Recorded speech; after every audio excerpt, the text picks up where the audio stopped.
Today, we are going to be talking about the 10 items that changed Old School RuneScape forever. First things first, we're going to be starting out with the Dragon Scimitar, which was released in 2004 and was honestly the best mid-game item for years. It's iconic for every player who has completed Monkey Madness. It honestly is just like the epitome of nostalgia, only being surpassed by number two, which is the Abyssal Whip, which was added in 2005. Honestly, the Abyssal Whip is crazy because it defined melee training and PvM for literal years and is the most iconic item in all of RuneScape, in my humble opinion. Moving right along to number three on the list is actually the addition of Third Age items, which was released in 2007. Honestly, Third Age items is, the ultimate prestige gear, the ultra rare, a forever. It will be known as a status symbol, whether you have the Third Age Kite Shield, the Third Age Pickaxe, Third Age Druidic, no matter what, it is going to be a prestigious item. And honestly, for a lot of people who are, let's say, collection log hunters who are hunting the most rarest items in the entire game, Third Age makes the grind such a struggle, but honestly, adds a lot of beauty along the way of the grind because when you pull a Third Age item, the screams are real. Number four on the list is going to be the Elysian Spirit Shield. It was released in 2009 and added to Old School RuneScape actually in 2013. So I believe it was added to RS3 first in 2009. I could be wrong about that, but Old School, it was released in 2013. And to this day, it's still one of the most expensive defensive items. And with its creation, honestly, it shaped PVM metas for a very, very long time, and it is still used in a lot of different places. It's really great for if you are chilling in the wilderness trying not to get killed.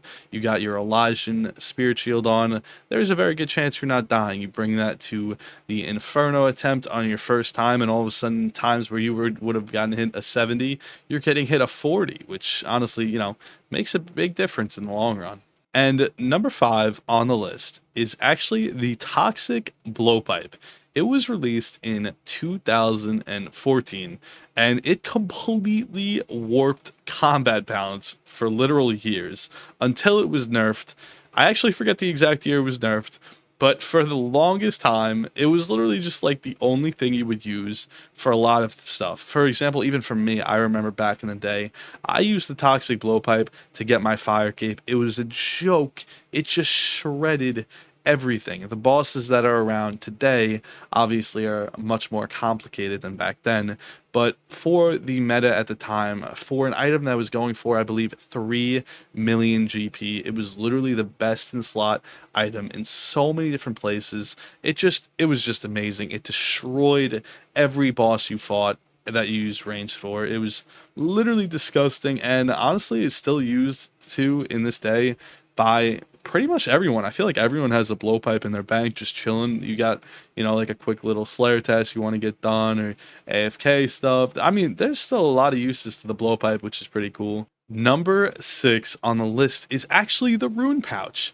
And first of all, you might notice we're going in chronological order. And in this one, it was 2016. The Rune Pouch came out in Old School RuneScape in 2016. It was a huge QOL upgrade, and honestly, it revolutionized inventory management for both PvP and PvM. It allowed for you to start bringing more brews, more inventory for your gear, and all of a sudden people started experimenting, and instead of the classic three-way switch you would do back in the day, all of a sudden people are like, oh, with my runes, now I can have a lot more inventory, and people started trying out 5-way, 7-way, 9-way, 11-way switches, and crazy stuff honestly were unlocked because of the creation of the Rune Pouch in 2016. And 1 year later, you have the Twisted Bow. In 2017, oh my god, insanely strong on release, and honestly is still meta defining for bosses and raids to this day. Even recently with the new release of the Delve boss, T-Bow is best in slot.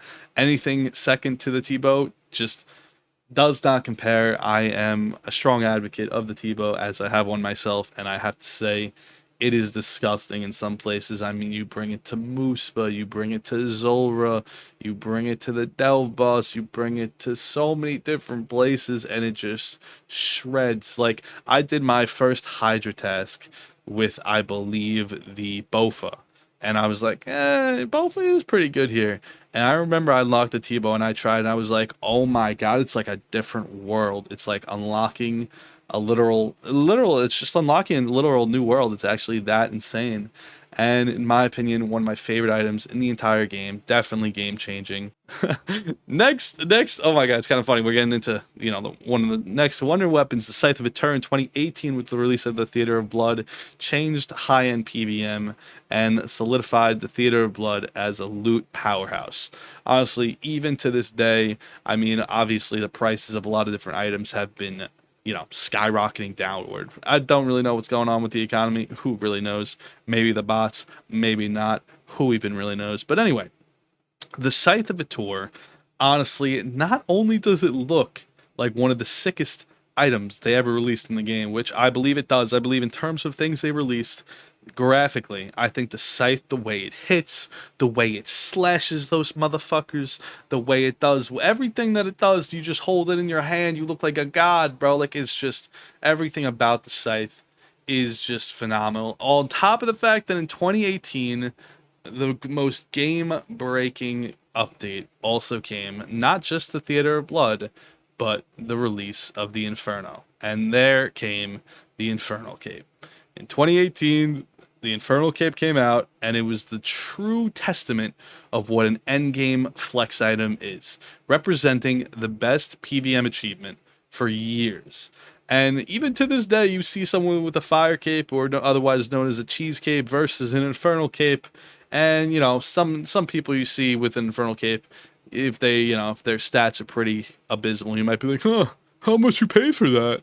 And honestly, they probably did pay for it. Who knows? You gotta get 2 kill count Inferno, which I actually have not been able to achieve myself, but I will. I actually will. I know I will. Someday I will. But this item, honestly, it started into the flex. The flex, I don't even know what word I would actually describe the flex transition of what the game is now. Like, a lot of things in old school RuneScape has become a flex. So, if all of a sudden you got yourself multiple flex items over someone else, you got the Radiant Oath Plate, you got the Blood Torva, you got the Sanguine Dust to change your pet of Tav, you got the other pet recolors. There's a lot of different flex items nowadays in old school RuneScape, and the Infernal Cape is honestly the item that kind of started it all. I mean, you get the Infernal Cape, and you were known back in the day. You were like, wow, that motherfucker knows. He's a grinder, bro. He's a legend. And even to this day, I see an Infernal Cape, and I'm just like, I want that. And the 10th item on the list is the release of the Tumeken Shadow in 2022. And honestly, it was the new mage powerhouse dominating raid metas and honestly changing best in slot lists for the longest time. And honestly, I did hear they might want to nerf the Tumeken, but honestly, I think that poll did not get passed. So correct me if I'm wrong. I'm pretty sure it did not get passed. And to be honest, the Tumeken kind of changed Magic, because if you remember back in the day, for the longest time, the meta, even before the Twisted Bow, the meta was just always ranged.